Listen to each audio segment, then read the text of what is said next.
All right, friends, I have a couple of gloves, our NBA zip-up, fleece zip-up, pullover hoodie, Under Armour polo, Nike zip-up hoodie jacket, basketball, 3 water bottles, the red one is new, a pair of glasses that will be up in the front office, an eyeglass case. If any of these look familiar, come and get them. Tiger families, make sure you mark your calendars for Friday, May 7th from 5 p.m. until 8 p.m. We are having our annual Spring Fling here at TES. See you at Spring Fling.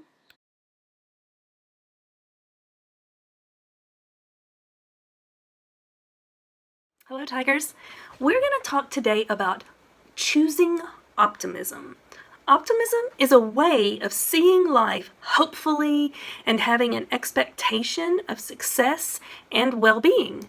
And if we can be more optimistic, it connects us with better health and good coping strategies when something goes wrong in our day.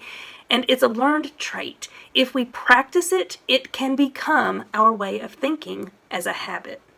You know, choosing to see things in life with an optimistic view can increase our brain's capacity to learn. It relaxes our barking dog, our amygdala, and it creates a chemical balance in our brains and allows our wise owl, the prefrontal cortex, to take charge. You know, last week we talked about perspectives and how other people see things. But socially practicing with our friends and those around us optimistic viewpoints allows us to strengthen our own perspective-taking skills and how we see the world, because we get better and better at accepting viewpoints that are different from our own, because we all have different ideas. Thanks to something called neuroplasticity, our brain can be trained to have an optimistic perspective. Neuroplasticity is the process in our brain that forms those new branching off dendrites and more neuron-to-neuron connections. Through repeated experiences and repeated practice, those are formed. When we regularly use helpful self-talk for positive thinking and working through everyday frustrations, that neuroplasticity creates and strengthens nerve cell neuron connections in our brains. Optimism can actually be seen in brain scans. Levels of dopamine and other brain neurotransmitters will rise, and those cortisol levels will remain steady, and the amygdala is open and forwarding information to our prefrontal cortex. That's what allows us to be mindful and problem solvers. So let's talk for a minute about what helpful self-talk is. I want you to imagine for a moment that you're a basketball player and you play for a national ball team. Let's say you play for the Lakers, and you're coming up to the free throw line. Do you think that standing at that free throw line and thinking to yourself, I always miss, I never make my shots, is going to help you to hit the basket? No. Helpful self-talk, positive self-talk, is what can pump you up and make you believe in yourself and help you to do a better job. So what is it you would say to yourself before you're shooting your free throw shot to help yourself feel like you can do it? You actually have to say it in your brain to yourself. I can do this. I've got this. I've practiced. I know I can do it. And then when we mess up, we don't think, oh, I missed the first one, I'm done. No, they don't walk off the court. They regroup, they focus themselves again, and they try again, and they don't give up. Think about it. Can you zip a zipper or tie your shoes yet?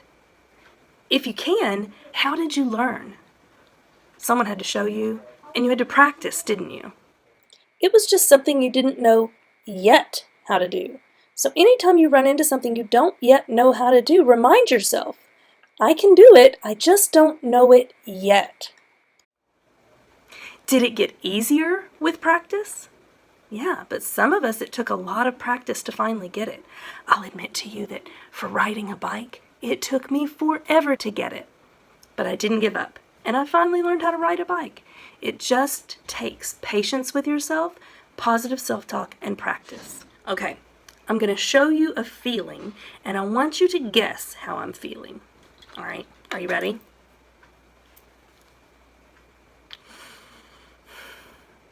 What do you think? If I filled in the blank, I feel so, what would it be? Call it out. Happy, cheerful, joyful, hopeful. Those are all feelings when you have an optimistic point of view, hopeful especially. All right, let's try it again.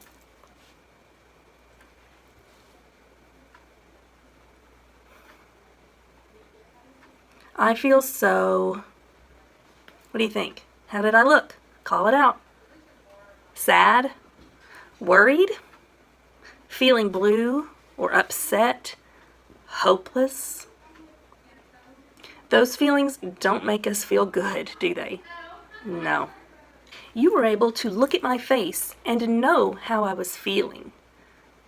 How do you feel when you're around someone that shows a happy feeling, a joyful and a hopeful feeling?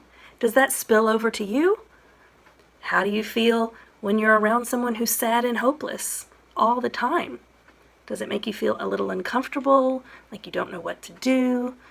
And do you want to be around that all the time? If you had a choice, which person would you want to play with? Now, we're all going to be sad sometimes. That's part of life. We're all going to be understanding as friends that sometimes you're sad and you need a friend to be with you. But if you're constantly saying and thinking negative things, are people going to want to be around you? No. So we have to be really careful about the things that we say and do. If we're sad, let someone know and they'll help us. But if we notice that we're sad all the time, then at some point we have to start turning things around for ourselves too. And that is what I mean by practice. So keep practicing those positive, helpful self-talk moments. If you have to, write down those positive things and put them on a piece of paper in front of you and make yourself look at those and read those to yourself from time to time. In your cool down kit, you have a list of those positive, helpful thoughts that you can read to yourself to remind yourself to have a positive outlook on life. Let's practice identifying some optimistic and pessimistic points of view. Pessimism is the opposite of optimism. So give me a thumbs up if you think what I say is showing an optimistic thinking point of view. It's raining. We can't have our picnic. Pessimistic, very negative thinking. It's raining.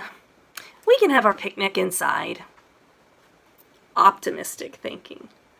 What about if you saw a friend walking down the hallway and they were frowning while they walked, and you said hello, but that friend kept walking without saying anything back? If you're a pessimistic thinker, what's something that might pop into your head as they walk by without talking to you? Oh man, they might not be my friend anymore. They must be mad at me. Huh, rude. Why didn't they talk back to me? Okay, very pessimistic thinking. If we're an optimistic thinker, what's something that we might say to ourselves when we see that person walk by without talking? Oh, they must not have heard me. I'll have to catch up with them later.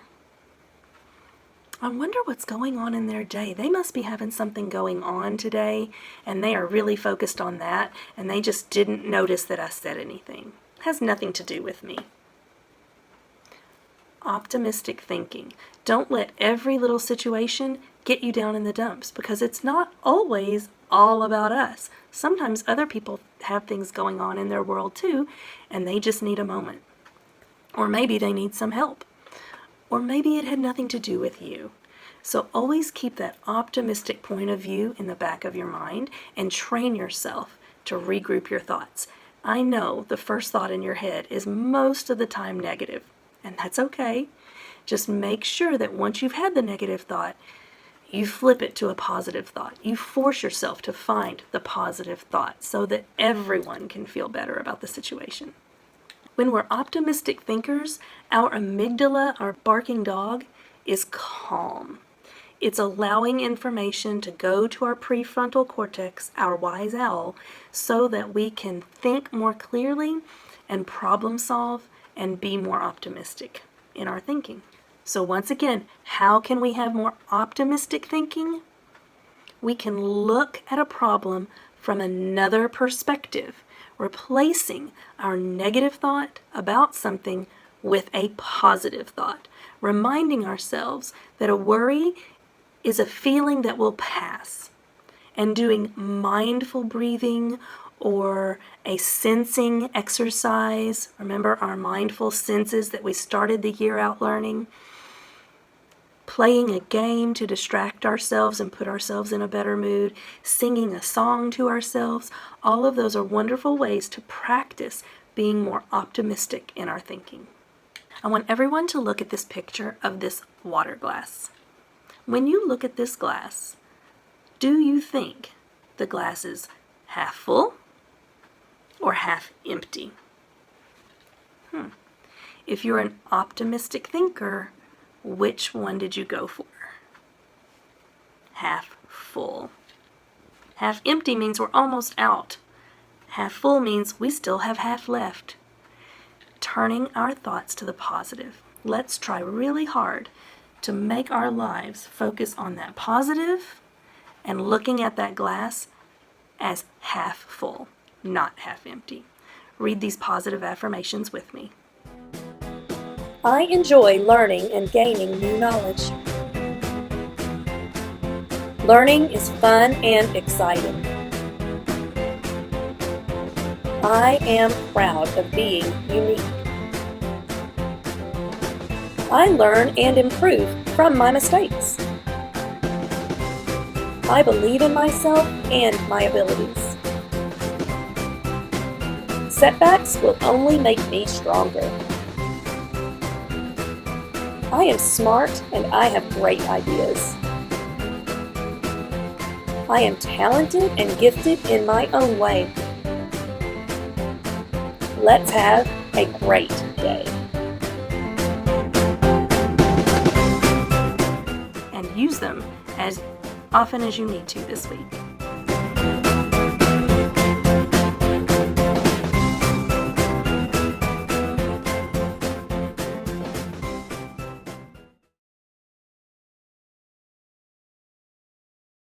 I pledge to give my best, respect others, encourage safety, always be prepared, and take responsibility for my actions. Because at Taylorsville, we're ready.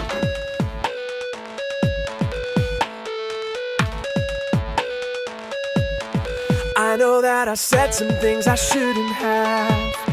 I know that it left you down and feeling sad.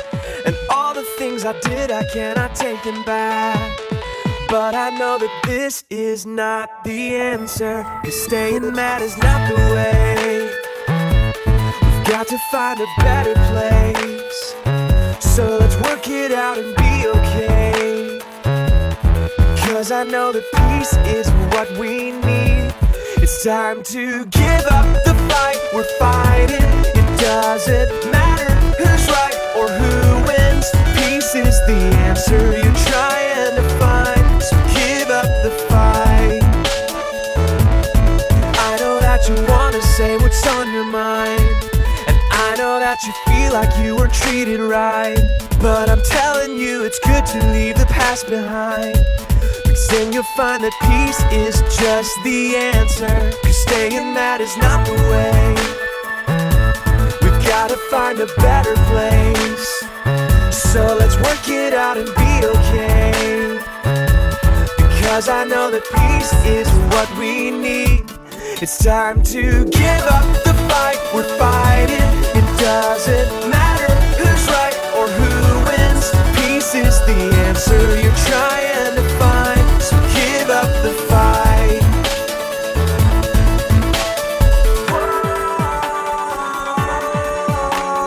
Peace is the right thing. Give up the fight, sing.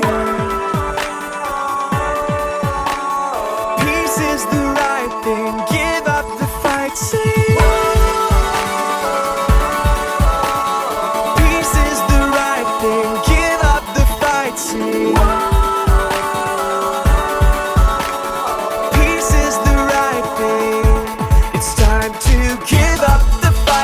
fighting. It doesn't matter who's right or who wins. Peace is the answer you're trying to find. So give up the fight. It's time to give up the fight. We're fighting. It doesn't matter